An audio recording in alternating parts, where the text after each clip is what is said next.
Previously on Whisky and Things. Just in case. Lovely. Dean Dichoso, everyone, a.k.a. the Whisky God. Hello, everyone. So yeah, Nick and I decided if Dean was over, we were going to bring back Whisky and Things for a couple of episodes. Yes. This is a pretty special occasion to have all three of us All three of us together, and we thought, just for our own amusement, we'd do these shows. To be honest, these are a lot of work and I can't be arsed anymore.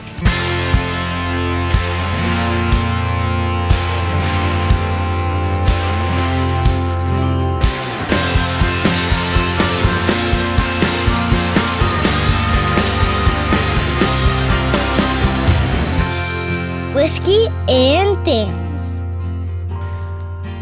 Painter's Radio, mate. Painter's Radio. Painter's Radio. Anyway, welcome to Whisky and Things. Get it right. Yes. Episode 52. Oh. Whoa. Great. I hope you enjoyed the first one. We've changed our shirts and we go again. Yeah, we finished that one 10 minutes ago. We changed our shirts. It's a whole new day. Reset the memory cards. It's all good. We go again. We're a bit drunker from the whiskey we finished from the first episode. Talking of which, we're about to get even... Well, drink responsibly, guys. Remember that. Oh no! That was far too good. This week's whiskey is bigger than my head. And that's hard. Yeah. Jesus. Rish, who bought us the whiskey last week, turned up. This was his present for me. This is a 12-year-old... A Dave-sized bottle, no less. Yes, a 12-year-old Chivas Regal.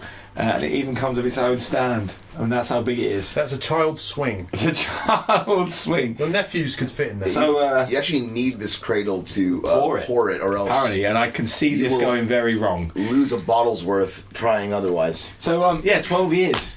2006. Good year. Good year. Good year. Do you know what my favourite album of 2006 was? Actually, there was a lot of great albums in 2006, but I'm gonna take over this because there was one album which I continue to listen to this day, and it blows me away. It's called 12 Stops From Home by The Feeling. Oh. Do you remember that album? Oh, mate, it was incredible. You need to listen to it. You're going to love it. Okay. Full of pop bangers. And they used to live around here. Oh, did they? Yeah. Yeah. There's a song called Blue Piccadilly, and 12 Stops From Home is about the Piccadilly line to Acton. Oh. So there's that connection to Nicholas. That's good. It's deep. See, so many levels go on this show. Deep shit. So should we figure out if I can pour this whiskey or not, because this could be an absolute disaster. Do ice. So we're going to use these lovely whiskey glasses. One thing that really winds Nick up is when I used the show to try and sell my own merchandise. I mean, I think he was jealous because we never had Whisky and Things merchandise, and we definitely didn't ever have Nick Kent merchandise. I mean, who would have bought that?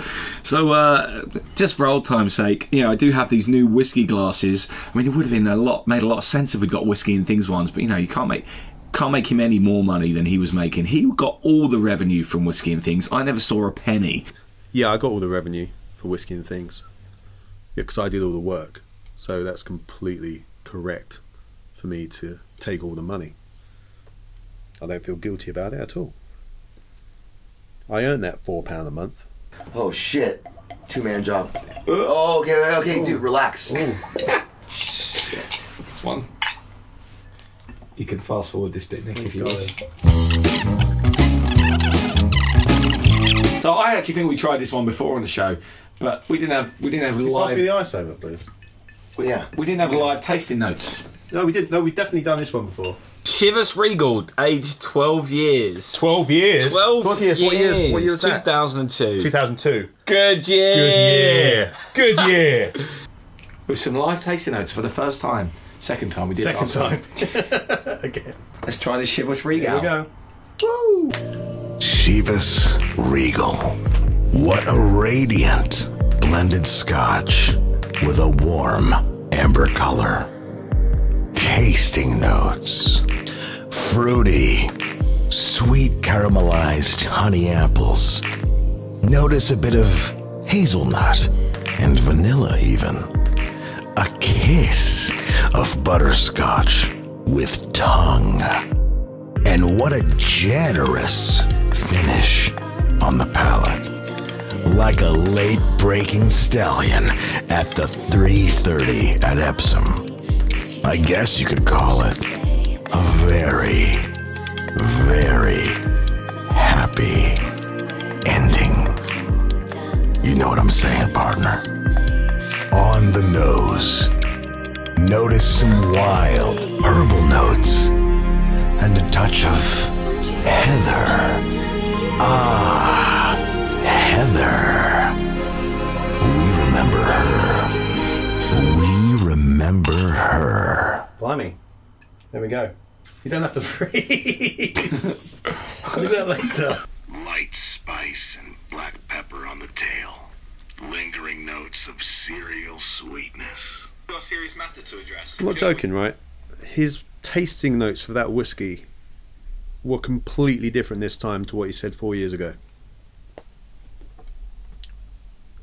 I'm starting to wonder if he is actually a whiskey god. So in January I went to Nashville. I've been banging on about this online forever, but maybe you're a Whisky and Things follower but you didn't like me, so I think it's time to bang on about it a little bit more. Yeah, why not? So I did a whole crowdfunding project, made a load of money through the kindness of many wonderful people. These people. Well, maybe not. That's the whole point. Hopefully. Maybe not. Hopefully. Maybe not. Maybe they've never heard of this album yet. And I made an album with Dean producing, recommended by Nick.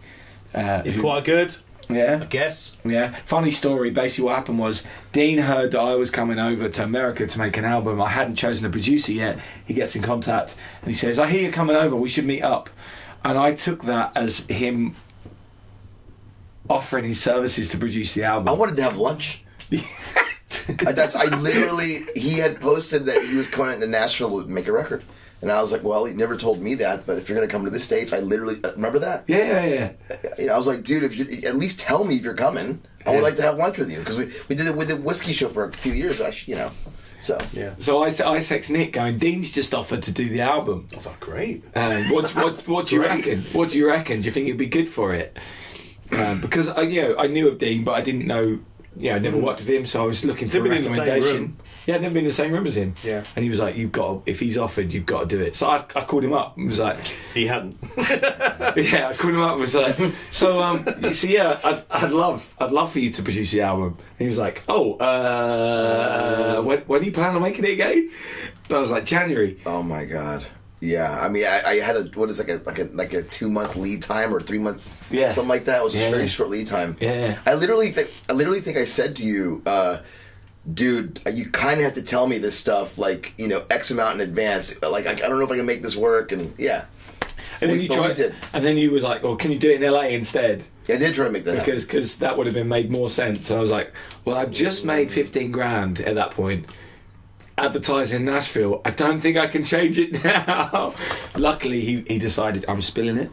Luckily, he decided he'd come and do it, and we had a blast. But that was the beginning of the story, though. I mean, Dave did choose to go to Nashville for the lore, you know, for a lot of the artists that influenced him that came out of there. And I really do think that if you had not talked me out of doing it in LA, it would have been a different record, and you would not be a part of that lore, and you deserve to be a part of that lore. Thank you. Yeah. We had a blast. We had a great time. We did. And we made something which I never thought would be one of my records. Mm-hmm. Like we've got a record now. It's bloody good. Sometimes when we had a guest on, I'm not gonna lie, I didn't know who they were. You know, Dave would just bring someone in. So I wouldn't have done any like research on them. So a lot of the time I'd be like kind of left out of the conversation, and I'd be a bit quiet for a while. So every now and again I'll just blurt out like something, even if, you know, I didn't know if it was true or not, just to get some screen time. I mean, for example, I've never even listened to Dave's album. I mean, I'm not on it, so, you know, what's the point? Nick did the artwork. I took the photo, but Nick made it look pretty. Yeah, I was meant to go, but I'm glad. Nick ended up in China. Nick was gonna play bass. But he ended up having to go to China for other things.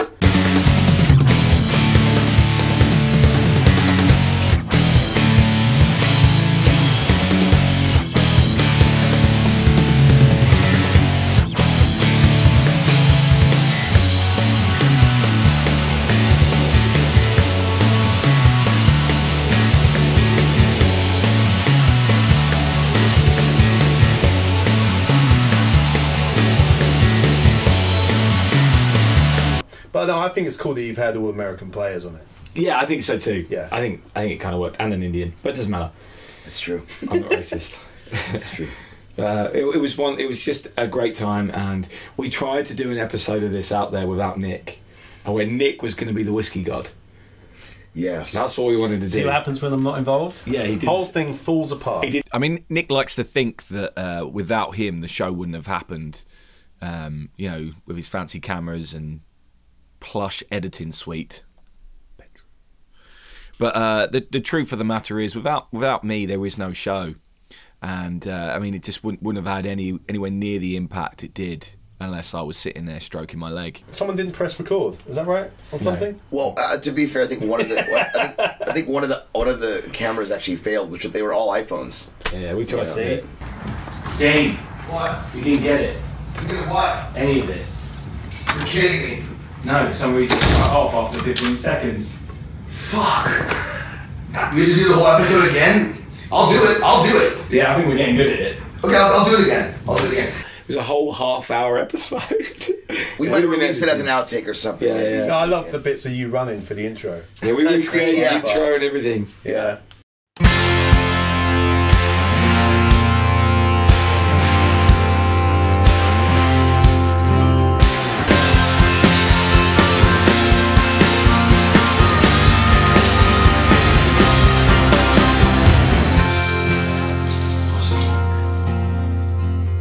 What? Time to call this.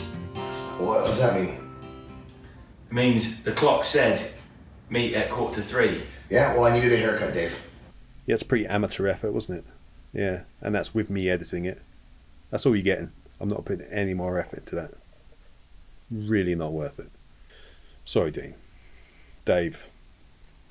Stick to your day job, mate. Whatever that is.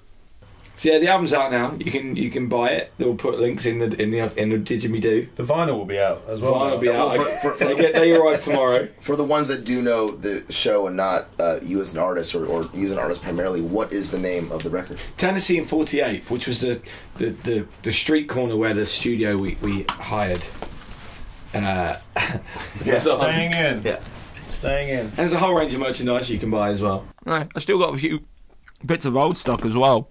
You can still get your old mugs. I mean, these are classy little things. Great. Bit of reverb on that, Nick, please. Thanks. Little things. Great. Bit of reverb on that, Nick, please. Thanks. Yeah, he was always trying to flog his merch. Used to really grind my gears. Wasn't great stuff either. Saying that, there was one thing. The USB drive actually wasn't too bad because, like, all right, it's got its back catalogue on there basically. You can just delete that off there. But it also has like every episode of Whisky and Things from 2014. I think the Dregs might be on there as well. They were quite good. So yeah, that might be worth a go. You know, get rid of the other crap off it and just take the episodes and use the extra drive space. You know. We are literally product placing all over the shop today. All over the shop. Can we talk about why this street corner sign is the logo? I mean, this is a pretty big deal. Yeah, so basically, I was going to call the album Just Another No One in Nashville, which was the first song I wrote for the album, because I thought, you know, I'm just another... Going to Nashville is like an actor going to Hollywood, right? Yeah. As a singer-songwriter. So I thought, I'm just another person doing that little pilgrimage, trying to make it in Nashville. And I kind of, like, the self-depreciating part of me, which is a big part of me, went, I'm just another no one doing that. And I liked the humour behind that line. So that was when I first started coming up with song ideas and titles for the album. That was my plan. That would be like the kind of idea. Yeah. And then we started making it, and it was so fucking good. It was clear to me, holy shit, that title, as much as I love that song, it's one of my favourite songs on the album, that title kind of does a disservice to what we actually were doing, because it's good. Yeah.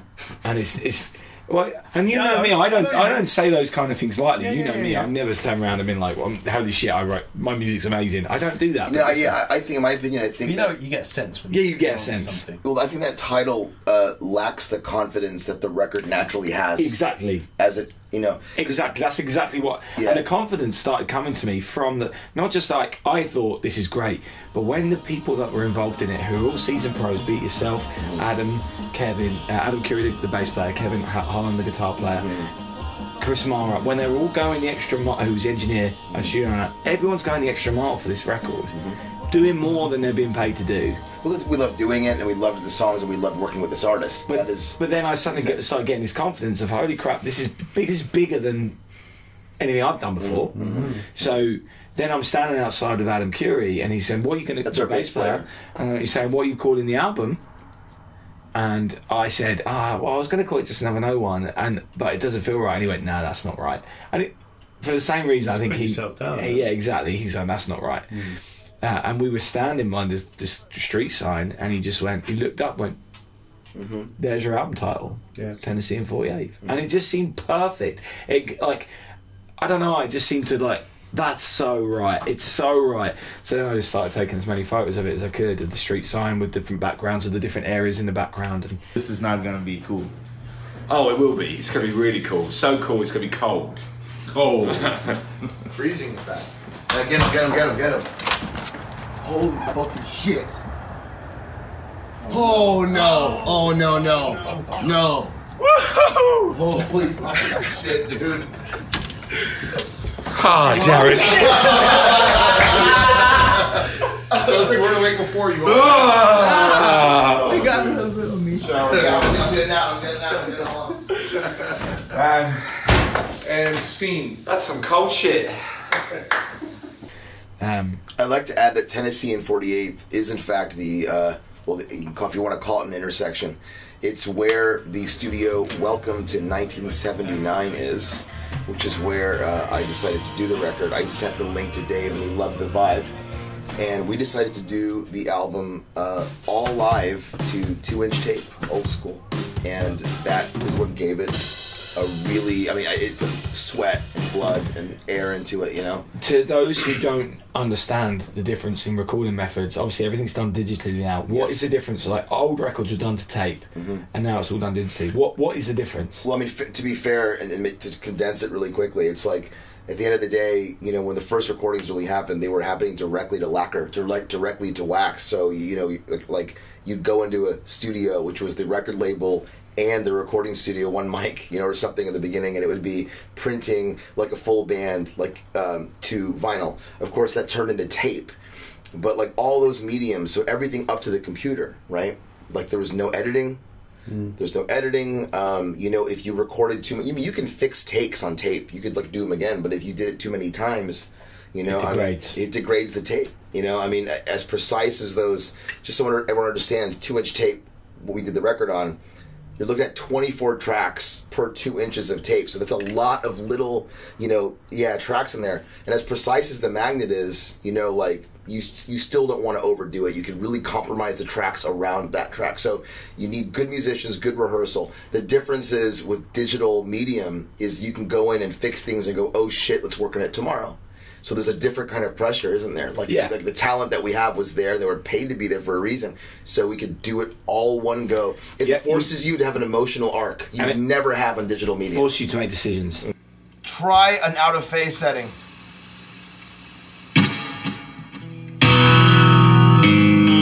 Oh my god. Yep. That's the jam right there. Okay, hold on, Kevin. Dante, just bump up the gain a little, please. Confirm that when you're ready. 1 sec. No problem. Hold on, Kevin. Stand by. Alright, cool. I turned it up about an hour. All right, Kevin, go ahead. Holy shit! It is. All right, Dante, don't move. Kevin, track it. Here we go. You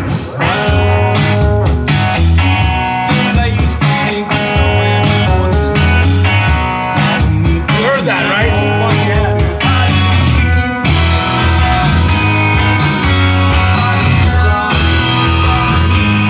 I thought brought out better performances, definitely from me. Most of them were one-take vocals. I heard stories about you actually improvising on tape. I did improvise on tape, Nick. Yeah. The story about him ad-libbing on tape, whatever. Well, he told me that story. So, that came straight from him. So it's not really a story. It's more just bragging. Yeah, on the Ballsy. on Shoebox. Yeah. On Shoebox. Dante, the assistant engineer, lovely guy, was a real heart and soul of the record. But it's a very American thing that they say, like we would say, oh yeah, cool, or whatever, like, which is, we think's American anyway, like it's Americanism that we've adapted. But they've got another one which is for sure. We don't all do that. So many Americans, Well, so many Americans do it, yeah. but Dante in particular, after everything, he'd be like, "Hey Dave, do you want anything?" And I'd be like, "No, I'm good, for sure." But he had a melody. He had a melody to it. He had a melody to it for sure. For sure. Yeah. And Kevin did it as well. I pulled out. I started just doing it as a joke, just being like, "For sure." Yeah. Like, Yeah. And they all started acknowledging. Oh, Kevin every now and would catch himself to Yeah. And it was just like a bit of fun. And I'm singing the second verse in the song, and I realised that the line rhymes with "for sure" as I'm doing it. So I'm getting to the end of the, and I'm like, I can do it. I can do it. I can do it. School reports I won't saying I can do so much better. I won't read them. That's for sure. I didn't know that. And it was an ad lib. It was an ad lib as I'm doing it, I the didn't one know that. take. And then the whole of the next chorus, I had the big grin on my face. And of course, they're upstairs in the control room, and I'm downstairs in this booth. We're watching no one's through a around. live feed. And there's a camera, and I'm hoping they're looking at TV because as I'm singing the next chorus, I'm waving at it, going. Buzzing about the fact that I've got this ad lib in. Keeping us cool. Yeah, keeping my cool. And of course, I strut up into the control room afterwards, and Adam Curry just looks at me and goes, "You know what? I don't think I've ever heard anyone ad lib to take before and it go well." I was like, yes. It's a big statement and a big truth. Yeah. I was like, I'll take that. Yeah. I will take That's that. good. That's good. So yeah, it was a wonderful process. Best 3 weeks of my life, professionally and probably just on the heart. It was just wonderful. What in the fuck?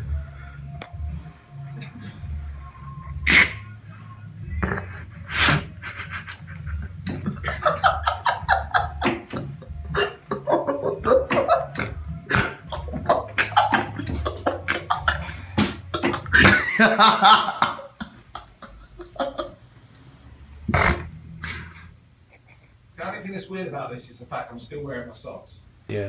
But the cool thing is, that was in January. We're in November now. God, yes. I mean, and Dave, you were able to do what? How did you launch the record? It came out November 2nd. So basically, Yeah. I knew. I said before I went, if the album's any good, I'm gonna. If the album's no good or it's just okay, it'll be out in March. We'll just get it out and it'll be done. If it's any good, I want to spend a bit of time getting it right, getting the launch right, planning something properly, doing it right. So when we were mixing, and I knew it was good, so I knew we were going for later in the year. Mm-hmm. Dean, I was on the phone to Dean. He said, "I'm coming over in November for a wedding on November 3rd." I was like, "Well, that's cool. I can release the album around then." And I said to him, "You can then be there for the album launch if you want." Not expecting him to want to play. It was just a Yeah, you I can wanted to be there to celebrate. be part of it. We can have some fun, you know, whatever. If I put a band together, you can be a part of that if you wish. You were then like, "That's incredible." So we set our minds on November 2nd as a potential date, and then you spoke to Kevin and Adam and said, "I'm going over for the album launch." I then get a message from Kevin and Adam saying they'd love to come. Now I couldn't afford that. I couldn't afford, because you know you got to pay those. These are pros, right? Yes. I couldn't afford to pay them and their flights and this that, and the other. And I said, "Look, I can't afford to get you over. I wish I could. That'd be great, but I'd love to bring what you guys did to the people that funded it in the first place. I think that would be lovely." And they said, we'll get back to you. And they played with this other guy called Pete RG, who is wonderful, an extremely generous man, and he wanted to come over and play the shows. So they were able to say, "Look, he'll pay us if you pay the flights." Okay, I can't say no to that. I still can't afford it, but I can't say no to that. And then Dina found out that was happening, the fiddle player. Drink whiskey. Shut up. Drink whiskey. Shut up. Yes, sir. I'm good with that. That was easy. That's it. I like looking at you in pictures. That's what I'm doing right now. I don't like talking to you. She's on the phone going, "Hey, if they're coming, I'm in as well. Pay my flight. Give me a couple of extra days in London afterwards to have a look round." Again, at that point, I'm like, well, I'm already this much in debt. I might as well go a bit more. And suddenly, I've got most of the band from the guys who played the record and yourself. Yeah, and the only one that didn't make it was Jared Sandy, who did from Bangalore, India, who did play on the record and national. did a phenomenal job. Obviously, you guys will hear the record and you'll hear it. And I can do that on my own. I need to write you a love song. I can't afford to get it wrong. I have to make it a good one. I might have taken a beating, but I won't be defeated. As long as I'm standing, then I'll never be stranded. When I beat my demons and I can't hear them screaming, and I'm coming home. I'm coming home. But we ended up getting a Rock and Roll Hall of Famer instead. Yeah, so we end up on drums. Hall of Famer. Because PRG's drummer, who he said he wanted to bring over himself, is Dave Cruzen, from who's on the first Pearl Jam album 10, which if you've not listened to it, please do. Artwork, but yeah, it's also one of my favorite drummers to just play with. Period. He's the guy. The guy is a metronome in the most human way. It's beautiful.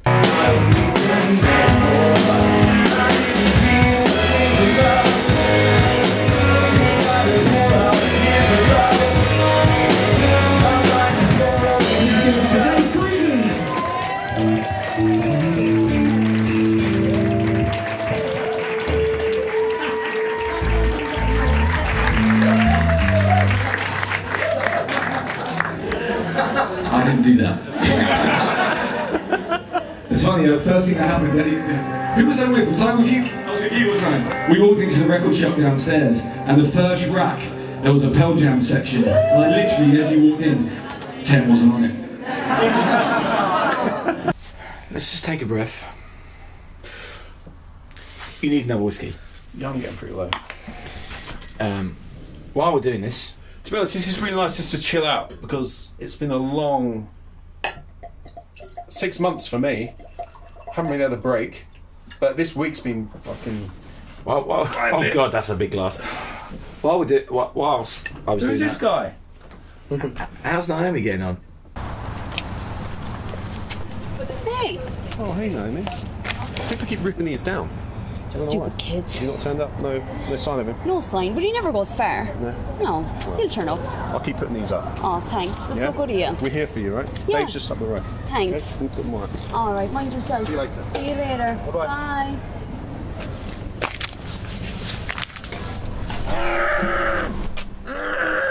Quit your work! Yeah, she's being strong. She's being strong. Good. So yeah, we made an album. I am ridiculously proud of it, and it's the best thing I've done up to this point. We're already planning album number 3, which, if you thought this was a big project, that's going to be even bigger. Album 3. Album 3. Okay. I spoke to you about it. Yeah. And I'm pushing the boat out even more to do something else that I've always wanted to do. So I want to blurt out so bad some of these plans, but I know we got to keep it kind of under wraps at right now. At the moment, we do. Can I be a part of that one? As long as I'm around. I'd like that. Yeah, you may have to just be the videographer. And tambourine player. And shaker. And backing vocals. And maybe we'll find I love the fact I was actually meant to be on this record, right? Yeah, but now Adam's around. No. I was meant to be on this, and when we were in LA at the beginning of the year, we went to your studio. Do you remember?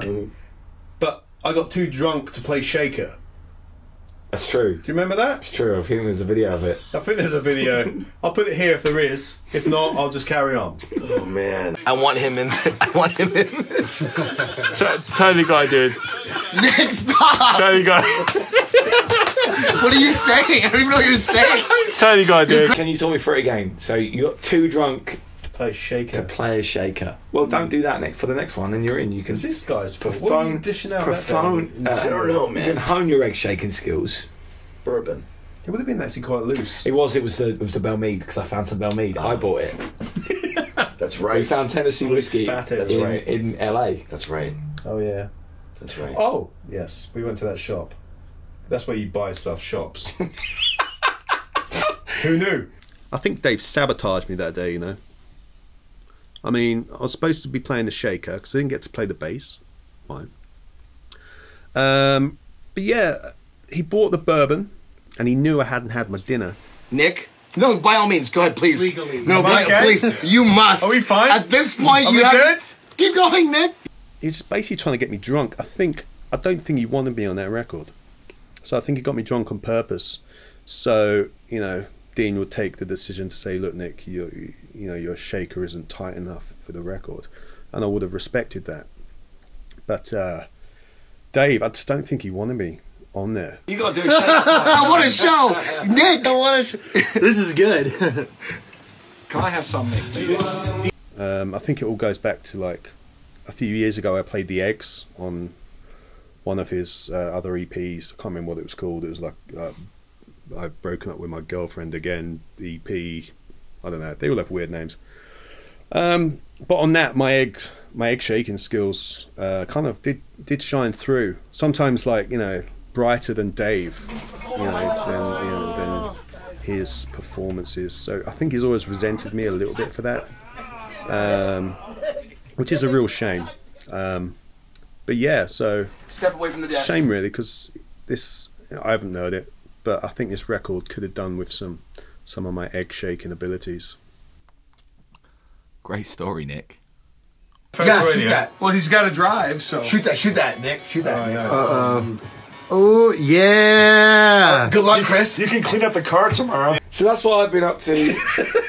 Nick, what have you been up to? Oh, wow. It's not as interesting as yours. I fell into theatre a few years ago. That must hurt. I know. Nice. Nick's All those sharps. Oh, man. Oh, man. Wow. Yeah, anyway. Ended up, I got asked to do American Idiot. I mean, come on. That's the dream theatre gig. If there was one theatre gig for you, it'd be that. For him, yeah. Mm-hmm. That was it. On stage, playing American Idiot and 21st Century Breakdown songs, etc.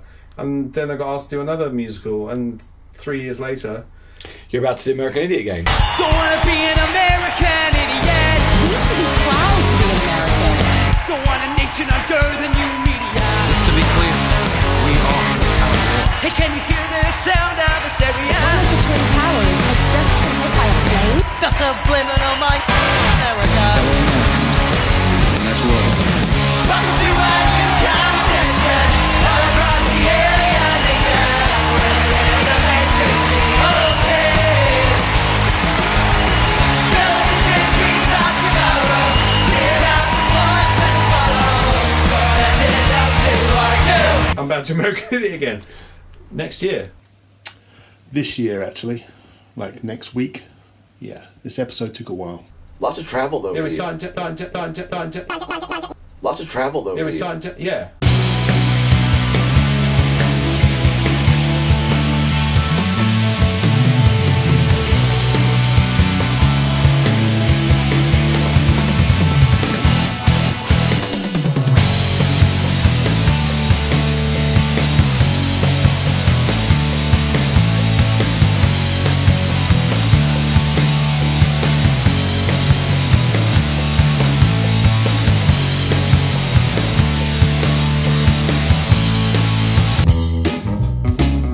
Oh yeah. That's why I couldn't do the record.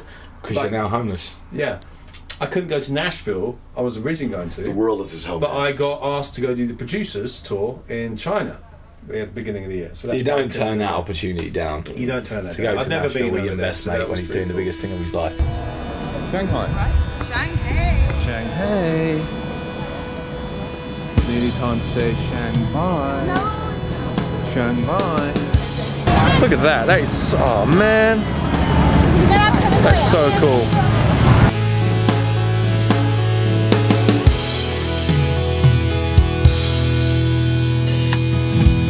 Right, let's go play a show.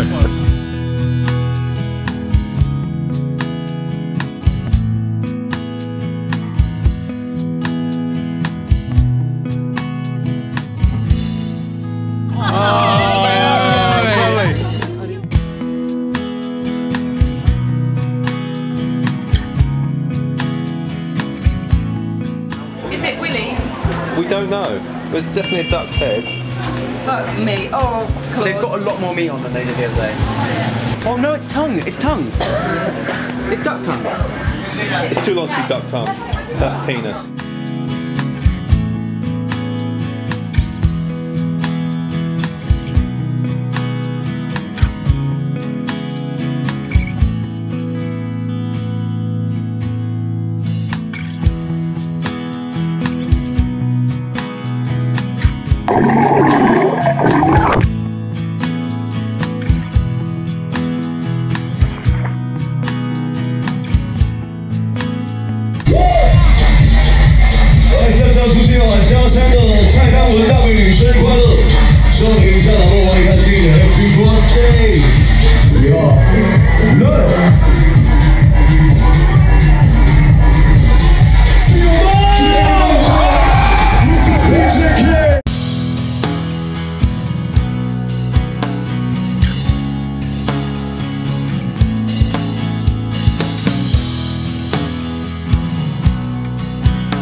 December.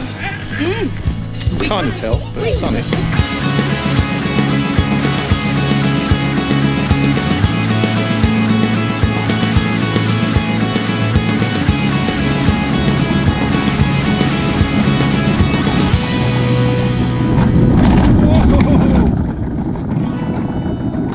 Ready?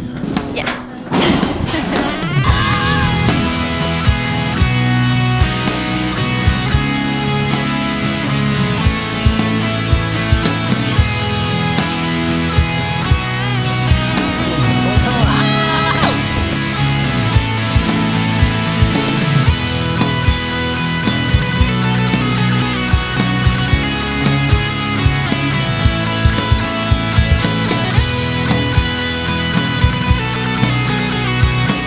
Zebra crossing. Ah, zebra crossing. Cheers. Don't worry about it.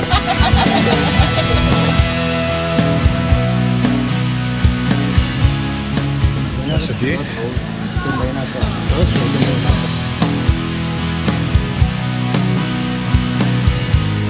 I've been really impressed. It was nice to see because when I met you,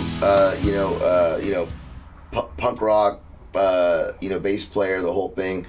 What idiot has a spike in his face? Yeah, no, right. You know what I mean? But he's always hurting himself. Always had a black eye or something. Always literally falling on his face on shit. I mean, recently, didn't you lose that fucking tooth from? Oh, you might have noticed from the old series, the gap has swapped sides. Mind the gap, dude. Yeah. Mind the gap. Yeah. Spent one day on the underground. Yeah, it's true. Whisky God's Adventures in London. Great day in London. Whisky God's Adventures in London. Who does he think he is? He comes over to our country, walks around our city, and moans. He just moans. I mean, who is this Whisky God? Dean Dichoso. Anyway, I turned it into Mind the Taint. That's another story. But no, this guy.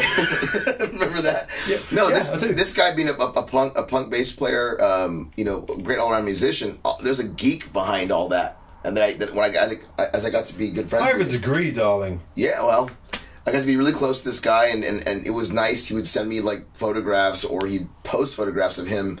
In the pit. So if no one knows what that is, it's like we're like the orchestral parts of these productions are like literally sunken down that the in front of and under the stage. Mm-hmm. Yeah. And he's sitting there with a music stand, glasses on, with just a light on his music stand, and just the same bassist he used to be like fucking pick to the pedal to the metal on, sitting there just like no one can see me, and I'm gonna go ahead and play with power and with the gumption of a punk now. Yes, flat right one here. strings too. What I love. Oh really?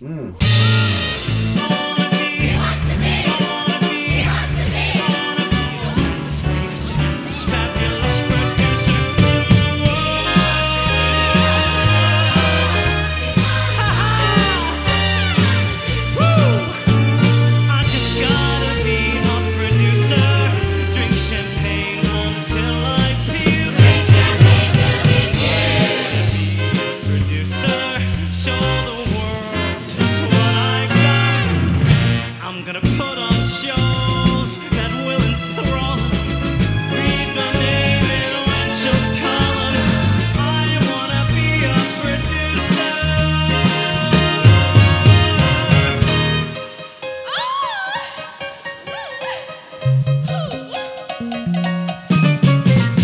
love about Nick in the pit is he still dresses for the occasion.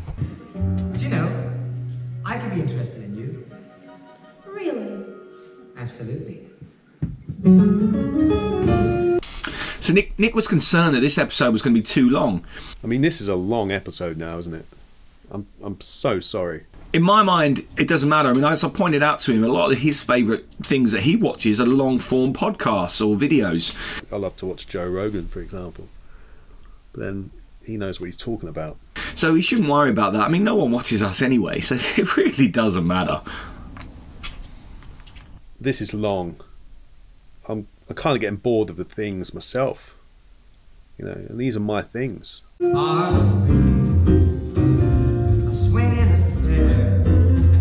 Sometimes it makes me feel better. Didn't you just do a gig where like all you guys got naked together? Oh yeah, I did West End Bears a few weeks ago. Ah, yeah. Are you a bear now? Huh? Are you a bear I'm now a bear. That's for you, Josh. That's for you. Hang on. Pause. No bear pun. Okay. I'm going to pause there. She got it. Yeah, I did West End Bears. Got that yet, have you? Yeah. No. Pause. Oh, shit.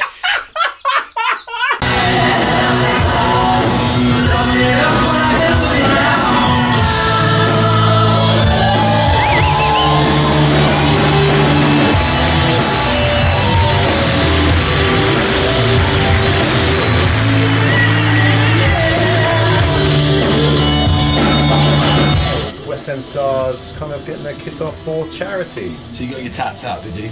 Yeah. For the lads. I was tats out for the lads.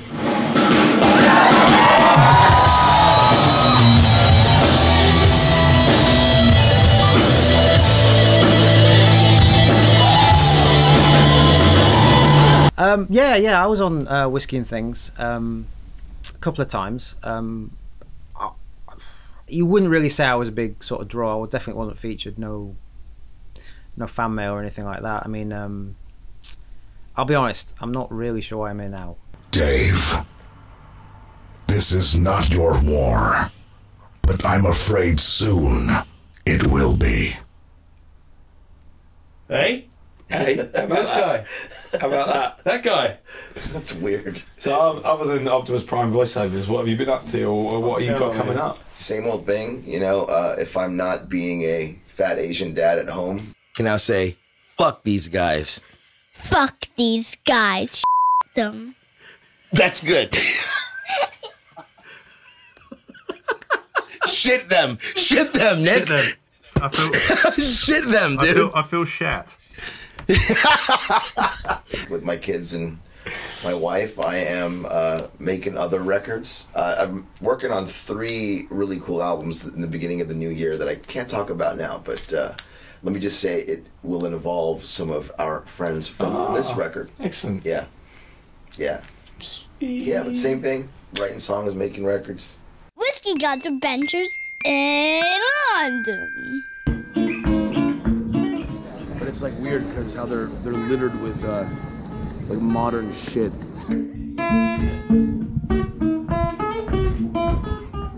Oh, fuck it.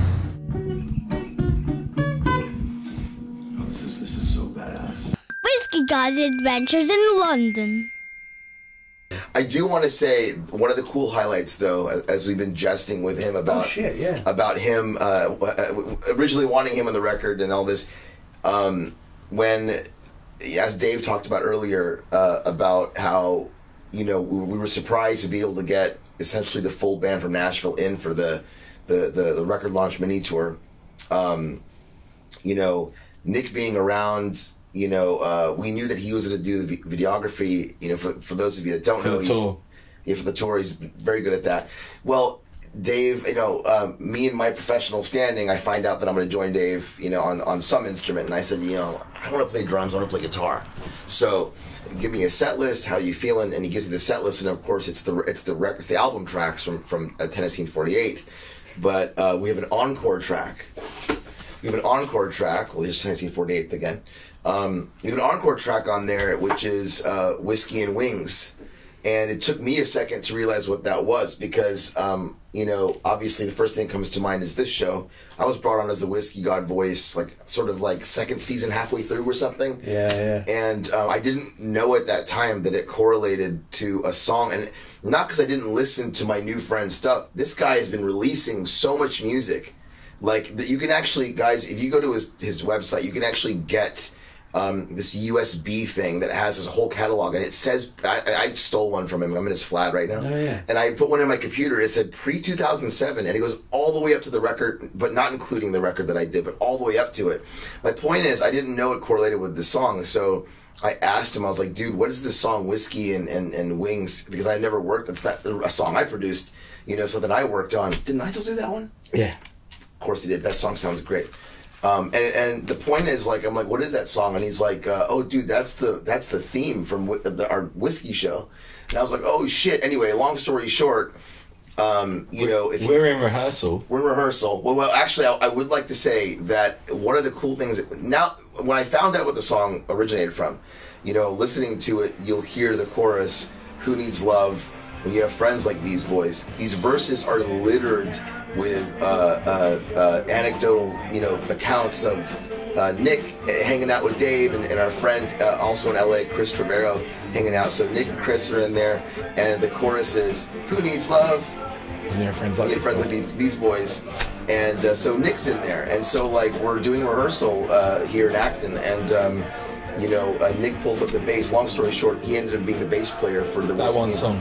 Yeah, for this tour, which has been great. That was special for me. I'm gonna lie. And when my point bringing that it was up, nice of Adam to offer. It was like, Adam, thank you very much. You know, but Adam did say, I have enough. He played 2 sets. Yeah, I was like, I feel like I'm still in the finale or something. He's like, man, I'm playing 2 sets. I'm getting my time. Yeah, which is really nice. Thank you again. But to really stretch the history, it's like the last time that you and I were on stage together. 10 years ago. It was literally 10 years ago. Warped Tour. Yeah, done Warped Tour day. Don't worry about it. Ventura. I remember this. Yeah. Nick was invited to come to Nashville. It would have been great to have him there, but to be honest, it was nice to have a break from all these constant stories about when he was on the Warped Tour. I mean, we get it. You were on the Warped Tour.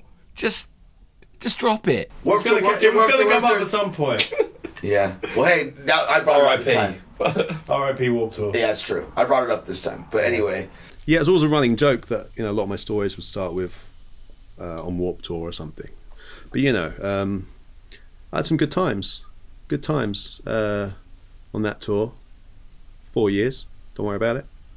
He's going to be going on about Nashville for years now. Years. I mean, I've never been to Nashville. Because Warped Tour never went to Nashville when I was on it. So, it can't be that great. Yeah, and that's been a fun thing. So a lot of full circles going on. Yeah, I got to play again with both of you. We haven't played for 4 years with your tunes, so that was nice. That was really, really, really. Especially at the Monarch, like a packed Monarch crowd. Very special. Jeez, that was awesome. That place was bumping, man. It was.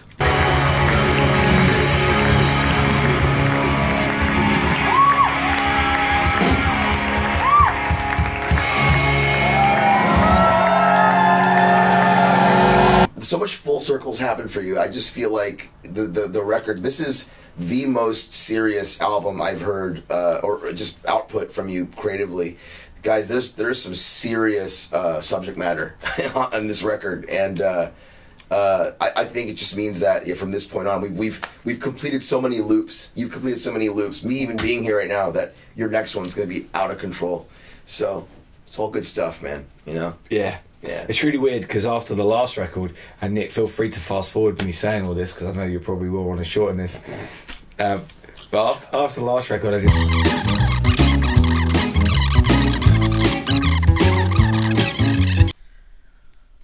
It's going on a while, isn't it? I mean, if you watched all the shows, you'll see that Nick was just horrifically jealous of me and my talent. Every time I'd start telling a story, he'd do some weird thing with the edit where he'd cut it out or just make me look like an idiot. Basically, he was jealous. Sorry to interrupt you, but as my account, I've been staying at Dave's flat, so he's giving me a place to stay through the tour and everything. you know, I think in 2018 and beyond, because he's not that old. I mean, I'd love to see more people taking advantage of their careers and doing as much work. You guys can't see what's happening behind these cameras, but there is literally mountains of well-branded merchandise that is completely branded towards each product. Yeah, it's even worse when he got, you know, the guests to start plugging his merch as well. Absolutely livid. I mean, I don't know how he did it. He must have like had them on commission or something. And I will say, like, I mean, today was the day that he looked at me and Nick, and he's like, dude, I like need a minute. I need a minute to, like, and he took a power nap. Sorry to make you so naked. He took a power nap today, which was the first time I'd seen him do it since organizing everything. And he really needed that, obviously. I mean, he said that, went in there, and I go, Dave, where'd you go? And he's like, I'm just taking a minute. The fucker was out. I mean, there was like, you know, the point is, worked really hard to do it. It's just been really cool to see. I'm looking forward to sleeping for a couple of weeks, I'll be honest. Sure. I'm about to hibernate. It's going to be great. You're going to be editing this, I'm going to be sleeping. Right, yeah. I mean, my point was he doesn't get rest.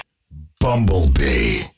I bet this is how Megatron would fuck. Nick! Let me stay in it. Let me stay in it, man. This album I've been listening to for 9 months. Through various like versions, be it the rough versions from the studio, the first mixes, the second mixes, the pre-masters, the masters, the final masters, and the vinyl masters, as well. And I've not got bored of it. No, me either. I've not got bored of it. And normally I record something and I'm bored. I never listen to it once it's out. Yeah. And it's out, and we've both put it on at various points. We've both just been like, oh, let's put our album on. Yeah. Yeah. Oh, I'm saying I'm doing video for Demons, aren't I? Yeah. I'm looking forward to this. I'm really looking forward to that. So you're talking about listening to something over and over and over again. I don't think I'm going to get bored of that song editing it. Nice. This is a great tune. So yeah, watch out for that video for Demons. This is the last track in the album. Yes. Just saying. Angel on my left, fighting the devil on my right.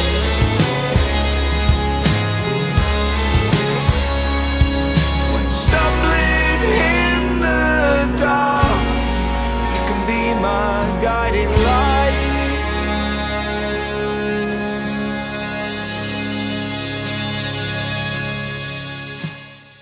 Should we wrap this up? Because we've done a lot. Yeah, we should do, really. Dean wants to go to bed. I'm in jet lag. Thank you for. I don't know how long this one's going to be, to be honest. This is going to be a long one. If you've reached this point, then you've done very well. Might be our first half hour. Half hour. Great story, Nick. I think that if you guys did make it this far, I will say this is probably, Dave, the people that helped fund the record. Yeah. And because I think at least they're going to watch it, and I want to say thank you for letting me work, have the ability to work for my friend. I think he needed me on this one, and you know, there's a lot of great decisions he could have made. But David, thank you so much for flying Dichoso Airlines. I like that. I'm also going to say right now on camera, I am the world's most annoying person. These two will both. I think the expression is, Dave. He takes passion in it. Dave, you're a cunt, but you're our cunt. I like that. I know these last 10 days. I've annoyed 2 weeks. I've annoyed the hell out of him, and I've annoyed the hell out of you for 15 years. 15 years, and I've been a pain in your arse for the last year. And they're still here, and I am annoying, and I am hard work, and yet I've somehow got people who put up with it and go the extra mile for me. And in front of the 8 people that might be watching this, I just want to say thank you. Cheers. Cheers, David. Yeah. Rock and roll. Thank you. I'm a lucky guy. Right, so let's wrap this up. I'm Dick. This is Nave. This is the Whisky God. Please drink responsibly. Cheers. Thanks for coming. PD. See you in another 4 years. Yeah, see you after album 3.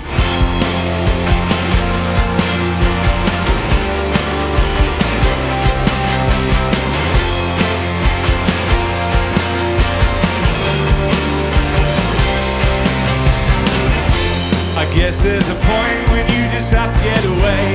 When you're too tired to see that weird house so great. I knew I was there and I turned into a beast. I'd even had road rage get turned into some. Just get the still. Hang on. Whoop, sorry. Have you seen Danny Gruff? I can't do it. So I called Nick and he said, Chris is here from LA. Let's have a week of booze and... Stop your whining.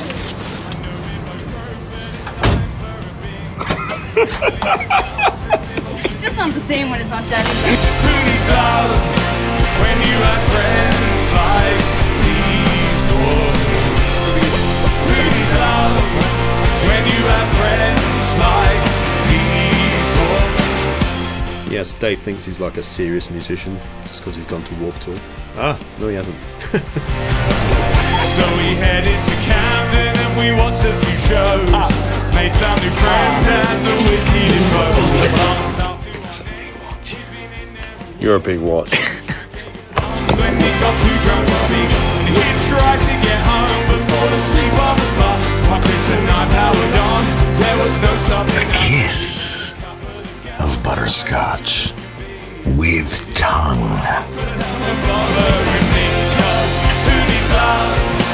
When you have friends like Fruity. Nick. You went first, man. Like these. Mr. Kevin Holland. Why did it take so long for us to come back? Well, if you look at the biggest events in human history, the Olympics, the Football World Cup, Dave Giles breakup songs. That's right, every 4 years.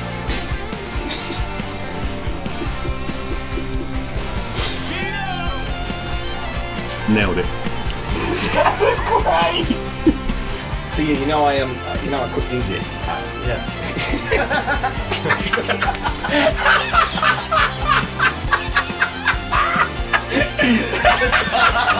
Let's fucking hit each other, man. That was too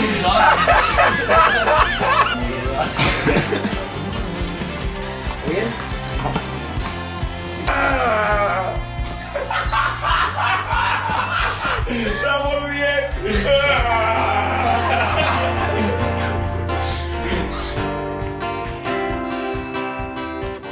When the bars all kicked out, we'd find a fried chicken shop. I'd say I'll give you a $5 and we'll take the lot. We'd get home about 5. Were they supposed to follow you? Okay, do it again. The call to start all over again. Now it wasn't good for my health, but it was great for my soul. Who does he think he is? He comes over to our country.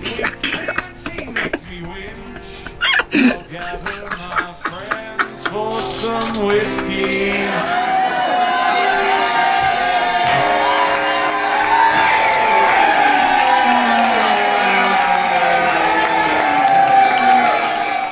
I mean, he just always cuts corners as well. Like, he won't even do an outtakes episode. Man down! It'll be funnier than the actual video. I'm Alpha. £4. You've all seen the Oxfam ads. That could earn him a fortune if he lived to have Fuck. Fuck. You know you've made it when a member of Union 6 crowd serves at your gig. And wings. Who needs love when you have friends like these? Who needs love when you have friends like these? Who needs love, love, love? Love, love, love. Let's hear. Who needs love, love, love? Love, love, love. Who needs love, love, love? Love, love, love. Who needs love, love, love? Just grab a whiskey and call your friends up any day. Thank you very much. You guys have been amazing. See you again in the new year. Thank you. Give it up for these guys.